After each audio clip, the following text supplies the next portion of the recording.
Next up, guys, we got Andrew Sanchez versus Makhmud Muradov.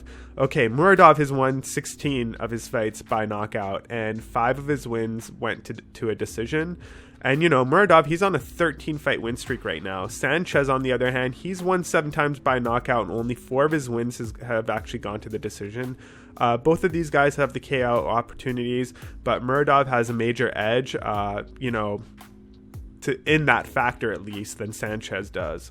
Muradov is like really well-rounded, and I can see him moving with a lot of power and pressure, as opposed to Sanchez. I think that'll be a huge difference between the two fighters. And Muradov, he's mostly lost by subs and decisions as well in the past. If you look at his record in recent years, he's winning a lot, and he's mainly winning by knockout or stoppages. And I mean, Muradov hasn't fought in over a year, but he had 2 main fights get canceled in 2020, along with 2 other fights that were attempted to be scheduled but didn't happen after those original fights got canceled.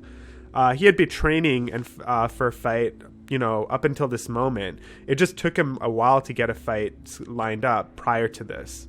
And, in my opinion, I love Sanchez as a fighter, but he has low defensive IQ, at least when his stand-up is concerned. He takes a lot of strikes with a fair low amount of output, so for every 1 punch he throws, he'll get attacked with 3 or 4 punches back.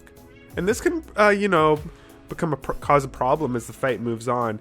For every punch he lands, imagine he gets hit 3 or 4 times, over the course of 3 rounds, that's going to become a problem. So unless he ends this early, I could see this playing a huge factor in the outcome of the fight. Now, I don't think he has a problem defensively when it comes to maybe even the wrestling or the ground game or the grappling.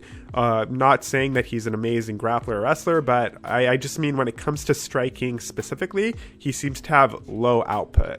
Sanchez, we see him beat all these fighters and look really, really solid, but it seems like when he gets to this one level of really skilled fighters, he tends to fall back down the ladder. And in this fight, Sanchez was actually supposed to fight Muniz, but that got canceled, and they were able to schedule Muradov here.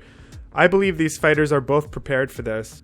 On a side note, today I found out that it's not a good idea to eat pepperoni just before you want to film or record yourself for about, anywhere between 20 minutes to 1 hour, because my throat is killing me, and I'm not even a quarter way through this card.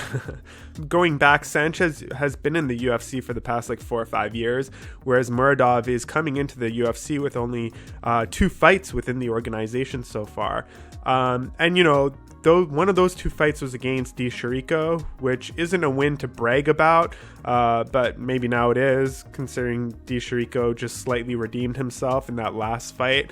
But realistically, if we're going based on what we know about Di Chirico, that's not a hugely overly impressive win compared to, I guess, the fights that Sanchez has had against the caliber of fighters Sanchez has fought. I think Sanchez has the best opportunity to win if this fight maybe stays standing and maybe he gets the knockout.